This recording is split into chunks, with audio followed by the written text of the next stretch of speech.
Baik, Assalamualaikum, salam sejahtera, salam GBN, salam Malaysia, salam kuasa ketiga. Jika audio jelas, boleh tolong maklumkan kepada saya ya. Jadi saya terus kepada tajuk, iaitu kerajaan amat takut ya. Kerajaan PHBN ataupun kerajaan pimpinan Anwar ni amat takut 3 perkara. Baik, apakah perkara-perkara yang amat ditakuti oleh kerajaan? Baik, pertama, isu 3R. Saya sudah membuat satu program bersama seorang peguam, iaitu Muhammad Hanif Katri Abdullah, di mana kami telah menjelaskan sejelas-jelas mungkin 3R dengan sendirinya bukan satu jenayah. Kaum, agama, bangsa, raja-raja, kalau anda setakat sentuh benda ni, anda tidak melakukan apa-apa kesalahan. Contohnya, apabila saya membuat satu live dan saya merungkai isu Tanah Melayu dari sudut sejarah sebagai menjelaskan pendirian Tun Dr. Mahathir Mohamad berhubung dengan isu Tanah Melayu ini. Jadi bila saya rungkai dari sudut sejarah, saya tidak melakukan apa-apa jenayah. Ini telah disahkan oleh peguam Muhammad Hanif Katri Abdullah dalam siaran bersama kita. Jadi kalau anda sentuh agama, anda sentuh bangsa, anda sentuh raja, anda tidak lakukan jenayah, melainkan cara anda sentuh itu melibatkan sensitiviti kaum, agama, raja, mahupun dalam nada ataupun dalam konteks yang menghasut atau melanggar mana-mana undang-undang. Dan setakat ini kita telah tunjukkan yang mengungkit-ungkit 3R dari sudut yang melanggar undang-undang ini bukan orang luar daripada kerajaan, orang dalam blok kerajaan.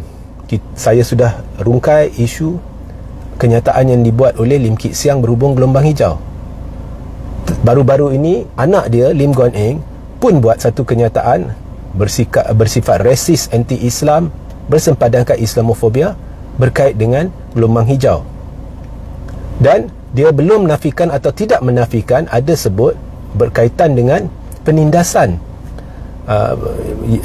elemen penindasan dalam ucapan dia. Kononnya gelombang hijau ni boleh robohkan, tak kira lah dia kata tokong ke kuil ke, tapi tempat ibadat orang bukan Islam. Kalau gelombang hijau tak suka, dia akan robohkan dan sebagainya. Kemudian kenyataan yang bersempadankan Islamofobia oleh Ngakomeng berhubung dengan isu seluar pendek. Dia beri gambaran seolah-olah pada awalnya lah bahawa ini adalah sebenarnya tidak adil kerana perempuan itu bukan Islam, seolah-olah Majlis Perbandaran Kota Baru telah mengambil tindakan berdasarkan undang-undang Islam. Ini tidak benar. Ini tidak benar. So, benda ni dah rungkai. Kenyataan Ramasamy sebagai contoh, dia mengungkit-ungkit perkara sensitif dengan fakta yang tidak tepat, yang berat sebelah petik muat untuk menghalalkan maaf ya, ada gangguan seperti biasa ya, isu-isu sebegini. Tak apa, kita sambung ya. Jadi dia menghalalkan kebimbangan dia. Kononnya orang Melayu menguasai perkhidmatan awam dengan fakta-fakta berat sebelah yang saya kira palsu. Jadi banyak elemen 3R dengan cara yang melanggar undang-undang dari pihak blok kerajaan dalam 7 bulan Anwar mentadbir. Memang teruk dia pemainkan isu agama, bangsa dan raja dan negara. Tapi bila kita ungkit apa yang berlaku, bila mereka tidak boleh jawab, bila mereka rasa tertekan, khususnya selepas kenyataan Guan Eng yang telah mencetuskan berpuluh-puluh laporan polis, mereka giatkan retorik, jangan main 3R, jangan main 3R. Kita diugut. Dia ugut siapa? Sebenarnya bila dia beri amaran, Anwar beri amaran terakhir, sebenarnya itu harus ditujukan kepada orang mereka sendiri. Tapi makin ya kepincangan kerajaan Anwar serlah didedahkan, makin kesalahan pemimpin-pemimpin dia dibongkarkan, yang diugut mereka makin rancak ugut puak pembangkang puak lain. Sedangkan puak lain tu tak buat apa. Seolah-olah mereka tengah ugut depan cermin. Orang-orang mereka yang buat, tapi persepsi ditimbulkan seolah-olah ini adalah masalah pembangkang. Sebab apa? Makin kau tuduh kerajaan, makin mereka akan tuding balik jari kepada anda untuk timbulkan persepsi palsu bahawa orang lain yang lakukan kesalahan yang sebenarnya dilakukan oleh orang-orang blok kerajaan. Setakat ini saya tak tahulah kalau Lim Guan Eng telah dipanggil untuk disoal siasat. Kalau ada, saya tak maklumlah. Ngah Koming ada tak dipanggil untuk disoal siasat atau disiasat berhubung dengan persepsi palsu yang ditimbulkannya? Saya tak nampak pun. Ramasamy ada tak? Saya tak nampak pun. Lim Kit Siang ada tak? Saya tak nampak pun. Tapi rakyat diugut, orang pembangkang diugut. Sebab kerajaan takut. Takut apa? Takut dengan, pertama ya, isu 3R. Jadi bila kerajaan sebut jangan ungkit 3R, kerajaan sedang memberi maklumat palsu kepada rakyat. Ini sebenarnya satu perkara yang tidak betul dan sebenarnya harus disiasat. Sebab persepsi palsu yang diberikan kononnya anda sentuh je agama, anda sudah lakukan jenayah. Ini tidak betul. Dia patut jelaskan sentuh 3R dengan cara yang menyalahi undang-undang, cara-cara yang mengungkit isu-isu sensitif, ya, dengan cara yang menghasut dan sebagainya. Dia tak sebut. Yang menghasut Lim Guan Eng, yang menghasut Lim Kit Siang, yang menghasut Ngah Koming dan sebagainya. Adun Selangor, ha? Yang kata orang Melayu PAS ni setakat lihat ke, bau ke arak, dia boleh mabuk, sia-sia sembayang. Tak ada apa, tak ada apa tindakan. Ada laporan yang di media 11 Januari 2023, Harakah pun ada, tak silap saya Agenda Daily pun ada, tak silap saya lah. Tak ada tindakan. Mereka punya resis kenyataan mereka, anti-Islam kenyataan mereka, tapi tak ada tindakan. Mereka takut, kerajaan takut 3R. Sebab apa? Sebab kalau kita lihat pembangkang, PAS ni parti apa? Teras dia adalah berdasarkan agama dan kaum. Dia Melayu Islam, asas dia lah, majoriti dia. Kalau kau lihat Bersatu, asas dia apa? Majoriti dia Melayu Islam.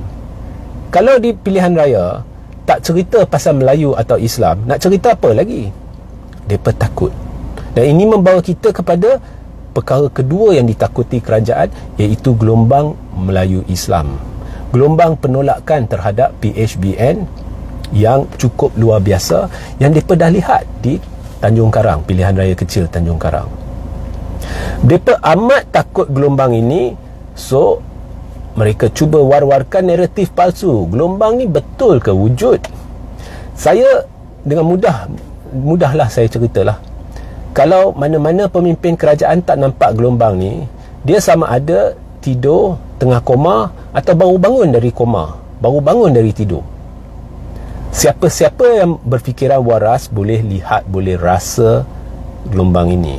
Ataupun mereka duduk dalam kerajaan terlalu lama, mereka tidak tahu apa yang berlaku di bawah. Okay, saya rasa anda semua yang mendengar tahu wujudnya gelombang ini. So mereka begitu takut dengan gelombang ini sehingga mereka timbulkan analisis palsu. Dan ini membawa saya kepada poin yang ketiga yang ditakutinya.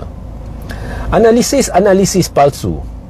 Mereka cuba panggil kerah pakar-pakar analisis mereka untuk naikkan semangat jentera mereka dan lemahkan semangat jentera PN. Kononnya satu penganalisa dari DAP semalam ke 2 hari lepas keluar, kononnya dia ni hebatlah pakar strategi lah. Dia kata dalam PRN yang akan datang, tidak, PH akan kekal 3 negeri, PN akan kekal 3 negeri, tidak akan ada perubahan. Okay. Bila anda baca analisis dia, nampak cukup berfakta, ya. Oh, dia beri banyak senario keboleh pindahan undi barisan kepada pakatan. Kalau rendah, kalau sederhana, kalau tinggi, macam ni, macam tu, macam ni. Kalau kita ambil ni, memang nampak lengkap lah, nampak lengkap. Tapi kalau kau kaji analisis dia, dia berpandu kepada data PRU 15. Ada dua perkara yang sengaja semua pakar analisis PH ni dia tak hendak akui. Perkara pertama ialah data PRU15 tak boleh guna pakai. Sebab data PRU15 adalah atas janji-janji palsu PH dan BN atau UMNO kepada penyokong mereka. Kalau UMNO janjinya kami tidak bekerjasama dengan DAP dan Anwar. Kami tidak ada perancangan dengan DAP dan Anwar. Zahid bersumpah demi Allah tidak akan kerjasama dengan DAP dan Anwar. Jadi penyokongnya diberitahu macam mana sekalipun BN tidak akan kerjasama dengan DAP dan Anwar. Belah PH pula, janji pokok dia adalah kita tidak akan sekali-kali kerjasama dengan kleptokrat. Mereka penyangap, pencuri, geng sakau. Secara terang-terang semua pemimpin UMNO dihakimi oleh pemimpin-pemimpin PH. Jadi penyokong dia orang masuk pilihan raya dengan keyakinan bahawa mereka tidak akan terpaksa undi UMNO, terima kleptokrat. Itulah janji-janji PRU15. Selepas PRU15, ramai pengundi penyokong mereka rasa tertipu atau tertipu. Dan ini kita sudah lihat dalam PRK Tanjung Karang. Tanjung Karang tak silap saya. Sebaik selepas PRU. Kita lihat di situ sentimen data PRU15 tak boleh diguna pakai lagi. Malah kerusi itu daripada kubu kuat PH terus bertukar menjadi kubu kuat PN, dan PN dapat majoriti 2 kali ganda PH. Kita lihat pola pengundian dah lari sedikit. Jadi data PRU15 tidak boleh diguna pakai. Dan perkara kedua yang sengaja pakar-pakar analisis mereka pura-pura tak nampak, kita kena lihat perkembangan-perkembangan semasa. Perkembangan-perkembangan semasa memberi petanda. Contohnya, satu perbandingan yang baik yang boleh dibuat, Anwar buat rumah terbuka di Shah Alam dan PN buat rumah terbuka di Shah Alam. Nampak tak bezanya? Hampir 3 kali ganda orang turun serbu rumah terbuka Perikatan Nasional, sekalipun rumah terbuka ini dilakukan lama selepas Hari Raya. Kalau kita lihat pelancaran-pelancaran jentera di Selangor, di Negeri Sembilan, dari situ anda akan dapat petanda bahawasanya kerajaan ini akan kena teruk. Yang ketiga, mereka sengaja tidak ingin cerita bahawa dari sudut pencapaian pada PRU15, Perikatan sebenarnya lebih tinggi dari PH. Kerana dia bertanding 149 kerusi, dia menang 74, iaitu hampir separuh kerusi yang dia bertanding. PH pula bertanding berapa kerusi? 206 kerusi, dia menang berapa? 81. Hanya 39 kerusi, peratus kerusi. Jadi kali ini pada PRN, PH hanya bertanding lebih sedikit daripada separuh kerusi, jumlah kerusi dalam semua negeri. Tapi Perikatan dia bertanding hampir semua kerusi. Jadi dari situ pun kita nampak PHBN akan alami satu ancaman. Benda ni mereka tak sentuh. Jadi mereka terdesak dengan naratif palsu, dengan analisa palsu. Dan yang pelik, analisa mereka bercanggah. Kalau tanya pakar DAP, PH hanya dia tidak akan menang lebih dari 3 kerusi, PN tidak akan menang lebih dari 3 kerusi, dia kekal 3-3. Tapi kalau tanya Rafizi, gambaran diberikan PH akan menang lebih banyak negeri. Jadi antara mereka pun analisa berbeza. Sebab apa? Sebab ini perkara ketiga yang saya nak cerita yang kerajaan takut. Akan berlaku boikot dan sabotaj besar-besaran oleh jentera mereka sendiri. Dan benda ni sebenarnya kita sudah lihat pada PRU15. Jentera UMNO ada sabotaj UMNO. Saya lihat dengan mata sendiri di Langkawi. Saya lihat dengan mata sendiri di tempat-tempat tertentu di Selangor. Jentera dia berkempen secara rahsia untuk Perikatan. Sebab mereka tak boleh jawab pengundi bila bertanya benarkah Zahid nak kerjasama dengan Anwar. Kalau dulu mereka tak boleh jawab, lah ni lagi teruk. Kalau mereka kena tanya banyak perkara mereka tak boleh jawab. Dan banyak makcik-makcik, pakcik-pakcik dalam kampung tidak tahu, ya, UMNO kerjasama dengan DAP. Biasanya orang-orang kampung ni dia lambat tangkap. Begitu juga dengan uncle-uncle dan aunty-aunty dalam kawasan-kawasan yang di luar bandar, di kalangan orang Cina. Mesti ada yang tidak tahu UMNO sedang kerjasama dengan DAP. Jadi kalau dulu jentera dia hadapi kesukaran untuk menjawab banyak soalan, benarkah Anwar kerjasama dengan Zahid? Lah ni lagi teruk lah. Dan dalam keadaan hampir keseluruhan akar umbi UMNO menentang Zahid, kau fikir jentera tu akan kerjasama? Mereka pergi sana, kalau bagi duit, mereka ambil duit. Tapi kau fikir jentera tu boleh pergi ke kampung dan bagi tahu makcik-makcik kena undi DAP? Silap-silap kena halau dari rumah tu. Sama juga jentera DAP, lagi teruk. Kau ingat jentera tu boleh masuk kawasan perkampungan dan bagi tahu, uncle, aunty, you have to support UMNO. Silap-silap kena tendang keluar dari rumah tu. Mereka takkan lakukan. Dan bila jentera marah, mesti ada akan sabotage, boycott. PHBN takut ada segolongan tertentu orang Cina yang tidak akan keluar mengundi. Sebab itu yang timbulkan naratif 3R dengan cara yang menyalahi undang-undang ialah mereka. Sebab Anwar dari dulu adalah pakar hasutan negara ni, antara penghasut terbesar negara ni, dan saya dah sebut berdekat lamanya. Dia hasut rakyat untuk berdemonstrasi, dia hasut rakyat untuk merusuh ala Malaysian Spring. Dia sebut Malaysian Spring, dia nak orang ikut Arab Spring. Arab Spring berlaku pertumpahan darah. Benda ni dia ada berucap, ya.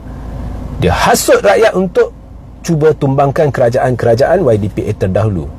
Bila kerajaan dia terdiri daripada penghasut, itulah modal dia. Bila kerajaan dia dah berdekat guna 3R untuk cuba kalahkan pembangkang pada ketika kerajaan pada ketika itu, itulah modal dia. Mereka tak tahu cara lain. Sebab itu bila lihat DAP lah yang memainkan sentimen anti-Melayu, anti-Islam, bersempadankan 3R dalam cara yang melanggar undang-undang. Mereka yang lakukan, mereka tak ada modal lain. Dan atas pengakuan Rafizi dulu, Rafizi sendiri beritahu kerja kita menghasut. Jadi bila kerajaan penghasut ni, mereka tak ada modal lain, mereka nak buat. Jadi mereka beri tiket percuma kepada diri mereka sendiri untuk menghasut 3R, ya, iaitu melanggar undang-undang dengan 3R ni, dengan menuding jari kat pihak lawan. Jadi bila dia menuding jari kat pihak lawan, dia sucikan diri dia. Oh, kami tak buat, korang jaga-jaga jangan buat, ya. Dia ugut pihak lawan. Jadi bila dia orang buat, tak nampak seolah-olah mereka langgar undang-undang. Kerajaan amat takut, amat cemas kerana PRN ini. Sekalipun